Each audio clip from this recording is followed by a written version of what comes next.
అలాగే ఈయన ఫైనాన్షియల్ సెటిల్మెంట్లు కూడా చాలా గందరగోళంగానే ఉంటాయి అనటానికి వైవిఎస్ చౌదరితో సలీం అని సినిమా తీశారు.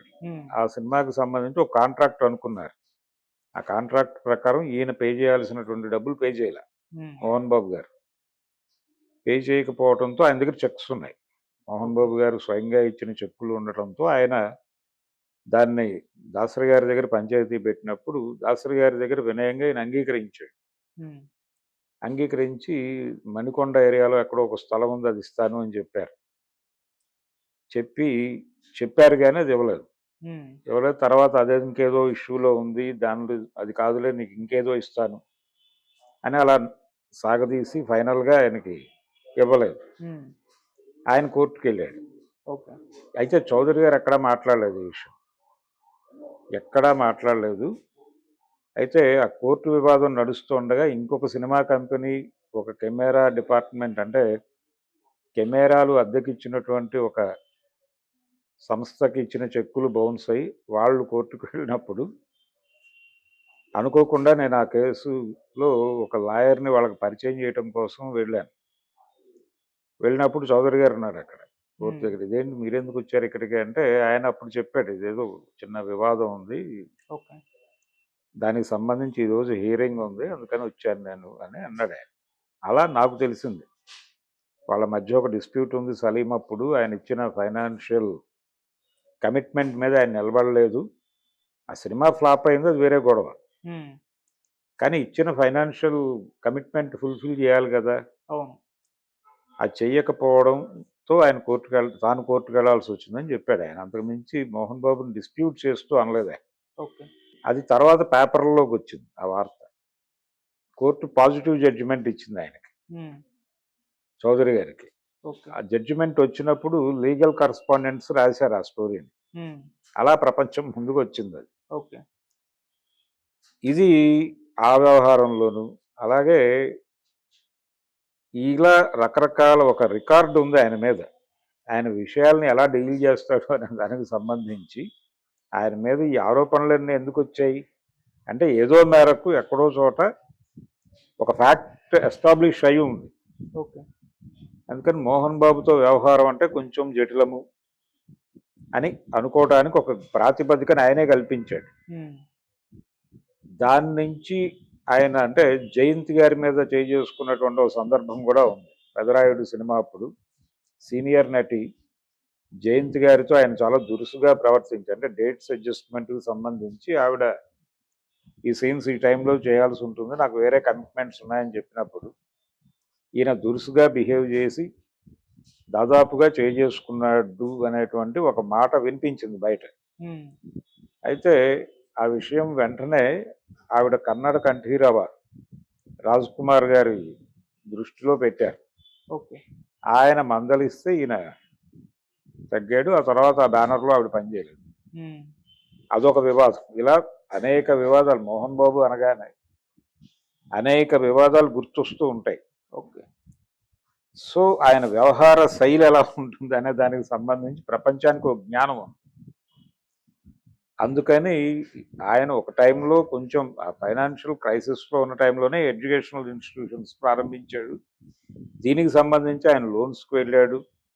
ఆ లోన్స్ ఈయనకి ఇవ్వటం వెనకాల కొంత టి సుబ్బరామరెడ్డి గారి ప్రమేయం కూడా ఉంది. ఆయన ఇన్ఫ్లుయెన్స్ చేసి బ్యాంక్స్ని ఈయన వైపు చూసేలాగా చేయగలిగాడు. అది వర్కౌట్ అయిన తర్వాత ఈయన రీపే చేశాడు. అది చాలా పెద్ద ఇన్స్టిట్యూషనే. మోహన్ బాబు యూనివర్సిటీగా అంటే ఒక అటానమస్ బాడీగా దానికి ఒక గుర్తింపు తెచ్చుకోగలిగారు, కష్టపడ్డారు. ఈ కష్టాన్ని కాదంటలేదు, కానీ కొన్ని వ్యవహారాలు సెటిల్ చేసేటప్పుడు ఆయన పర్సనల్ లెవెల్లో అది తనకి అనుకూలంగా ఉండాలి, లేదు తన ఇబ్బందిలో ఉన్నప్పుడు అవతల వాళ్ళకి దాన్ని అర్థం చేయించి సానుకూలంగా సెటిల్ చేయటం జరగకపోవడం వలన ఇన్ని వివాదాల్లో ఆయన పేరు వినిపించింది. ఇది ఆయన క్యారెక్టర్ని ఒకలా పరిచయం చేసింది ప్రపంచానికి. అందుకని మోహన్ బాబు ఇంట్లో గొడవలు అనగానే ఆయన అలాగే చేస్తాడు కదా, కొడుకుతో కూడా అలాగే బిహేవ్ చేసుకుంటాడు కదా అని ప్రపంచం మాట్లాడుకుంది, కానీ ఎవరు బయటకు మాట్లాడట్లేదు. ఎవరు ఆయనకు మద్దతుగా కూడా నిలబడలేదు ఇండస్ట్రీ నుంచి. కారణం ఇదే. హ్మ్. సమ్ ఫ్యాక్ట్ ఉండే ఛాన్స్ ఉంది ఓకే. అనే ఉద్దేశం. హ్మ్. మనోజ్ ఆత్మగౌరవం అనే మాట వెనకాల చాలా సెన్స్ ఉంది. అది తనకి ఇవ్వాల్సిన గుర్తింపు ఇవ్వడం లేదు వ్యవహారాల్లో, అంటే కుటుంబ వ్యాపారాల్లో తనకి ఇవ్వాల్సినటువంటి ప్రాధాన్యత ఇవ్వకపోవడము, ఇవ్వాల్సిన అధికారాలు ఇవ్వకపోవడం జరుగుతోంది అనేది ఆయన అభిప్రాయం కావచ్చు. దాంతోపాటు ఈ వ్యవహారాలు, ఈ వ్యాపారాలకు సంబంధించి వస్తున్నటువంటి ఫైనాన్షియల్ గెయిన్స్ని వేరే చోటకి మళ్ళిస్తున్నారు. ఓకే. ఆ మళ్ళించేటప్పుడు కూడా తన నోటీస్లో ఉండటం లేదు అనేది కూడా అతను ఫీల్ అయి ఉండొచ్చు. హ్మ్. ఈ మళ్లింపు జరుగుతోంది, దాని మీద ఇతనికి కొంత గాయపడి ఉన్నాడు అనేది ఒకటి. ఓకే. రెండోది, మోహన్ బాబు యూనివర్సిటీకి సంబంధించిన విద్యార్థుల తల్లిదండ్రుల సంఘం ఒకటి ఈ మధ్య కాలంలో రియాక్ట్ అయ్యి హ్మ్. ఆ ఇన్స్టిట్యూషన్లో జరుగుతున్నటువంటి కొన్ని వ్యవహారాల మీద ప్రపంచం దృష్టికి తీసుకొచ్చింది, ప్రెస్ మీట్ పెట్టి ఓకే. తిరుపతిలో. అవన్నీ కావాలని కొంతమంది ప్రత్యర్థులు మా మీద బురద జల్లుతున్నారు అని అన్నాడు. హ్మ్. నిజానికి మంచు మనోజ్తో ఘర్షణ అనే ఆదివారం ఉదయం వార్త రాగానే ఇవన్నీ అభూత కల్పనలు అని మోహన్ బాబు గారి పిఆర్ టీం నుంచి ఒక ప్రకటన వచ్చింది. హ్మ్. ఆ ప్రకటన తర్వాత జరిగిన సినిమా అంతా మనం చూసాం. అవును. ఇలాగే ఆ తల్లిదండ్రుల సంఘం వారు మాట్లాడినప్పుడు కూడా పిఆర్ టీం నుంచి ఒక ప్రకటన వచ్చింది, ఇవన్నీ అభూత కల్పనలు అని. ఇప్పుడు ఈ వెలుగులో చూస్తే అవి కల్పనలు కాదేమో అని డౌట్ వస్తుంది. హ్మ్. అంటే రకరకాల పద్ధతిలో వీళ్ళు విద్యార్థుల నుంచి విపరీతంగా డబ్బులు పూల్ చేసి వాటిని ఇతర వ్యాపారాల్లోకి మళ్లించి, ఈ మళ్లింపులో విష్ణు క్రియాశీలకంగా ఉండి తన ప్రాజెక్టుల వైపు ఈ డబ్బుని డైవర్ట్ చేయటం ద్వారా ఇతన్ని ఒంటరిని చేసేస్తున్నాడు, ఇతనికి ఏ రకమైన సపోర్ట్ దొరకకుండా చేస్తున్నాడు అనేటువంటి ఒక పెయిన్ కావచ్చు. ఓకే. అయితే మోహన్ బాబు గారు ఇచ్చిన క్లారిఫికేషన్లో ఆ ఇన్స్టిట్యూషన్స్ని ఒక బిగ్గర్ రేంజ్కి తీసుకెళ్లడంలో విష్ణు చాలా కష్టపడుతున్నాడు, అందుకని అతన్ని నేను అలో చేస్తున్నాను అనేది ఆయన చెప్పాడు క్లియర్గా. అయి ఉండొచ్చు కూడా, తను కూడా చెప్పుకున్నాడు నిన్న ప్రెస్ మీట్లో. హ్మ్. ఒక అమెరికన్ ఇన్స్టిట్యూషన్తో మేము టైఅప్ అయ్యాం, వాళ్ళ తాలూకా జ్ఞానాన్ని ఇక్కడ తీసుకొచ్చి పిల్లలకి నేర్పే ప్రయత్నం చేస్తున్నాం, ఇది ప్రపంచంలో ఎవరూ చేయరు, మేము మాత్రమే చేస్తున్నాం, ఇది భారతదేశంలోనే ప్రెస్టీజియస్ ఇన్స్టిట్యూషన్ కాబోతోంది అని మాట్లాడాడు ఆయన నిన్న మీడియా ముందు. హ్మ్. అయితే ఈ మంచి మాటున కొంత చెడు కూడా ఉండే ఛాన్స్ ఉంది, చెడు ఉందని ఈయన ఫీల్ అయ్యే అవకాశం ఉంది. ఎందుకంటే ఈయన ఇన్వాల్వ్ చేసి ఇది జరుగుతోంది, ఇక్కడిక్కడ ఈ ఏరియాల్లో మనం ఈ పని చేస్తున్నాం, ఈ యాక్టివిటీ నడుస్తోంది, దానికి సంబంధించి వచ్చిన డబ్బులు ఇవి, దీనిలో నీ షేర్ ఇది, ఇలాంటి డిస్కషన్స్ ఎప్పుడూ జరిపి ఉండకపోవచ్చు ఇతనితో. ఓకే. దాంతో అక్కడ నష్టం వస్తోందని వాళ్ళు అన్నా కానీ డబ్బులు వస్తున్నాయని ఈయన అనుకోవడానికి ఛాన్స్ ఉంది. హ్మ్. ఆ డబ్బుల్ని దారి మళ్ళిస్తున్నారు, మీరు కన్నప్ప సినిమాకు ఎంతో భారీ ఖర్చు పెడుతున్నారు, ఆ డబ్బులన్నీ ఇక్కడ నుంచి కామన్ పూల్ నుంచి వెళ్తున్నాయి అనేది కూడా ఆయన అభిప్రాయం కావచ్చు. ఇదే టైంలో తాను నిలబడటానికి ఒక సపోర్ట్ దొరక్కపోవడం ఫ్యామిలీ నుంచి, అంటే ఆయన చెప్పిన మాటల ప్రకారం మేమేదో మెడ్రాస్లో ఒక చిన్న దుకాణం ప్రారంభించాం, అది కూడా మిత్రుల మద్దతుతో, నా ఫ్రెండ్స్ నాకు అప్పిచ్చి పెట్టించినటువంటి దుకాణం అది, ఇది స్వయం కృషే తప్ప ఎవరి ప్రమేయం లేదు, ఎవరి వారసత్వం డబ్బులు లేవు దానిలో అన్నాడు ఆయన మీడియా ముందు. ఓకే. ఇవన్నీ అతనిలో ఒక వ్యతిరేకత పోగుపడి దాన్ని ప్రాపర్గా డీల్ చేయకపోవడం వలన ఒక బరస్టు జరిగింది. హ్మ్. ఇది వాస్తవం. ఓకే. ఎప్పుడైతే ఇది జరిగిందో ఇమ్మీడియట్గా మీడియా అటెన్షన్ గ్రాబ్ అయింది అక్కడ.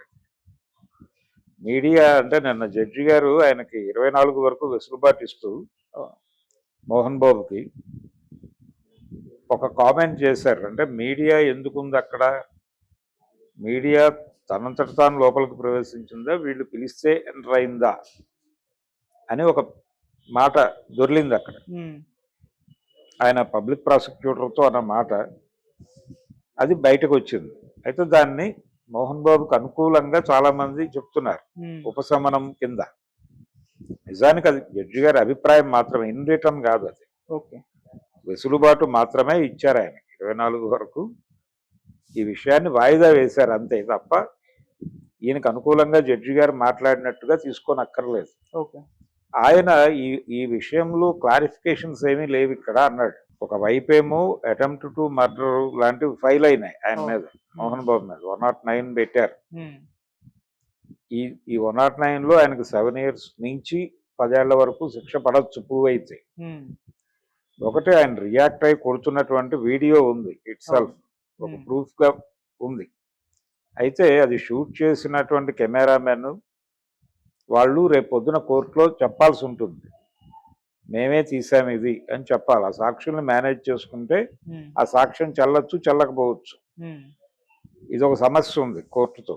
కోర్టుకు ఏదైనా సరే విత్ రెఫరెన్స్ విత్ ఎవిడెన్స్ ఉండాలి, ఉమ్, లేకపోతే వాళ్ళు దాన్ని ఎగ్జిబిట్ గా మార్క్ చేయరు. ఇది ఒక వివాదం, ఒక సమస్య ఉంది ఎవరైతే ఇప్పుడు బాధితుడు ఉన్నాడో అతనికి సంబంధించి. ఉమ్, మోహన్ బాబు గారి రియాక్షన్ అయితే ప్రపంచం అంతా చూసింది, ఆయన మైక్ తీసుకుని కొట్టే ప్రయత్నం చేయటం. ఉమ్, ఇది ఆయన పొద్దున్నే వాళ్ళ పిఆర్ టీం అసలు ఏమీ జరగట్లేదు, మీరు ఎవరు ఇటువైపు రాకండి అని ఒక కాషన్ నోటీస్ ఇష్యూ చేశారు. ఉమ్, చేసిన తర్వాత మీడియా ఎంటర్ అవటం పట్ల ఆయనకు ఒక అసహనం ఉందంటే, ప్రతిసారి మీడియా తనకు వ్యతిరేకంగా పనిచేస్తోంది అనేటువంటి ఒక అభిప్రాయం ఆయనలో పోగుపడింది. అవును. ఆయన పనులు ఎలాగైతే రిపీటెడ్గా మీడియాకి మోహన్ బాబుతో వ్యవహారం అంటే ఇలా ఉంటుంది అనే ఒక అవగాహన ఎలా కల్పించాడో ఉమ్, రిపీటెడ్గా, ఉమ్, అలాగే ఆయన ఈ జర్నలిస్ట్ మీద దాడి చేయటానికి ఈ సఫకేషన్ అంతా ఉంది, ఈ చిరాకు అంతా ఉంది. ఈ చిరాకు ప్రాతిపదిక మీద ఆయన అలా రియాక్ట్ అయ్యి ఆ మైక్ పట్టుకుని కొట్టాడు. అతను ఓకే. కొట్టి ఉండొచ్చు, కొట్టే లెవెల్లో ఆయనకి చిరాకు ఉంది మీడియాలో. ఈ అంటే తన కుటుంబాన్ని వీధికి లాగేస్తున్నారు అనే ఒక బాధ, ఒక పెయిన్. మీడియా ఓవర్ గా రియాక్ట్ అవుతోంది తనకు సంబంధించిన విషయాల్లో అని ఆయన గతంలో చాలా ఫీల్ అయ్యాడు. ఉమ్, ఒక సందర్భంలో నాతో నేరుగా ఫోన్లో మాట్లాడాడు. ఉమ్, దేనికి ఏ ప్రాధాన్యత ఇవ్వాలో తెలియకుండా మీరు మాట్లాడేస్తున్నారు అని కూడా వారు చెప్పారు గౌరవప్రదంగా. ఉమ్, గౌరవప్రదంగానే చెప్పినప్పటికీ ఆయన గొంతులో మమ్మల్ని కొంచెం ఎక్కువ ఫోకస్ చేస్తున్నారు అనే ఆవేదన కూడా కనిపించింది. ఓకే.